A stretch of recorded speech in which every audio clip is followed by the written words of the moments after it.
You've been staring at the ceiling for 3 hours. The clock says 3:14 a.m. Your brain is currently scrolling through every awkward conversation you've had since the 3rd grade. You think you're just tired, but you're actually witnessing a biological mutiny. Research from the University of Pennsylvania proves that sleep isn't just turning off.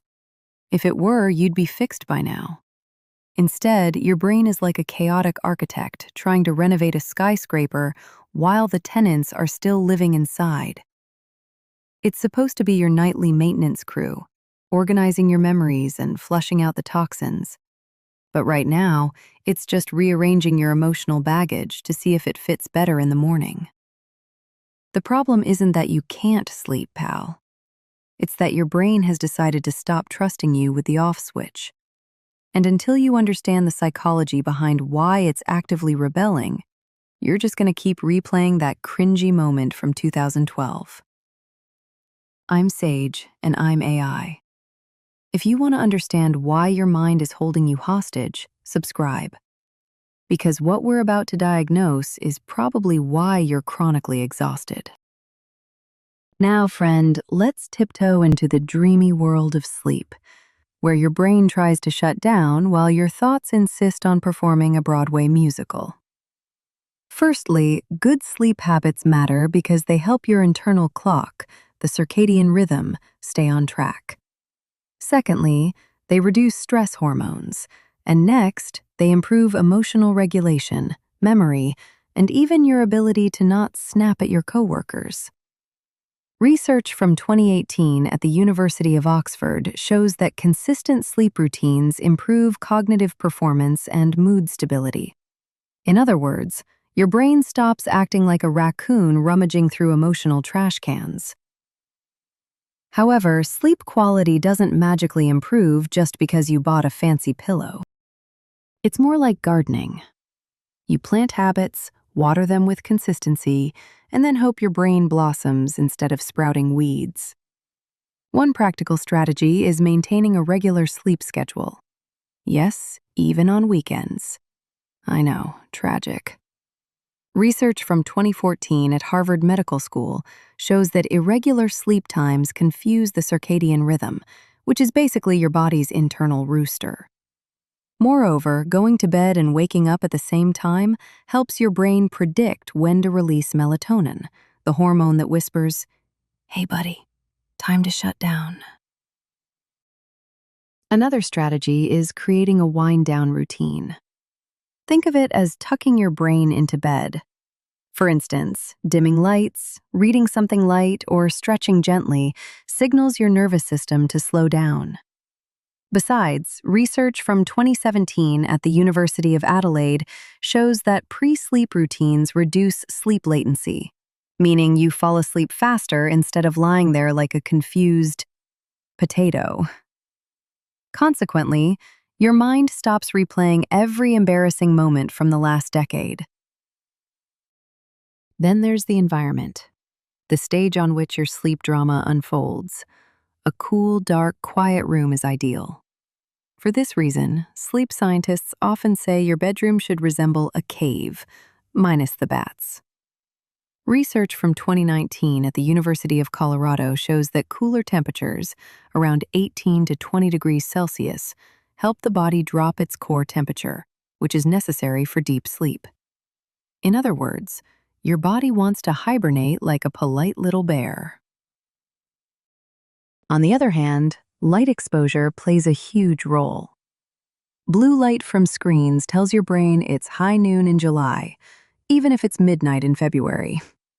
Also, scrolling through social media before bed is like inviting your stress hormones to a rave party. To illustrate, imagine your brain trying to sleep while your phone screams, "Breaking news! Everything is terrible!" Research from 2020 at the University of Manchester confirms that blue light delays melatonin release and disrupts REM sleep. Despite all these strategies, your mind may still decide to host a late-night anxiety festival. Nevertheless, relaxation techniques can help. Deep breathing, progressive muscle relaxation, or guided imagery calm the nervous system.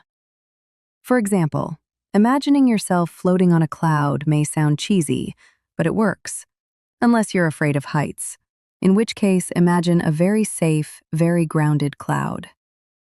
Notably, research from 2015 at the University of Freiburg shows that relaxation exercises reduce nighttime awakenings. Now, buddy, let's talk about caffeine, the frenemy of sleep. Caffeine has a half-life of about 5 to 6 hours, which means that your 4 p.m. latte is still partying in your bloodstream at 10 p.m. For this reason, limiting caffeine after early afternoon helps your brain wind down. Research from 2013 at Michigan State University shows that caffeine consumed even 6 hours before bedtime significantly reduces total sleep time. Therefore, caffeine is like that one friend who overstays their welcome and keeps talking even after you've put on pajamas. Meanwhile, your thoughts also influence sleep. Racing thoughts, worries, and mental to-do lists can keep your brain buzzing. In addition, journaling before bed helps unload mental clutter. It's like handing your brain a tiny notebook and saying, "Here, write your nonsense here instead of shouting it at me at 2 a.m." Research from 2018 at Baylor University shows that writing down tasks before bed reduces sleep onset time. Ernest Hemingway said once, "I love sleep. My life has the tendency to fall apart when I'm awake, you know?" Maybe he didn't win the Nobel Prize for nothing. This truth should be written on t-shirts. And by the way, if your sleep schedule looks like a haunted squirrel doing parkour at 3 a.m., the books below break down how to fix it. And yes, they're affiliate links, so you tuck me in too. There's also a free PDF with suggestions for brain dump before bed waiting for you. Sleep psychology gives you tools to soften that reality. It's not about forcing sleep. You can't bully your brain into unconsciousness, but about creating conditions where sleep naturally arrives, like a shy cat that appears only when you stop calling it. Finally, improving sleep is a journey, not a sprint.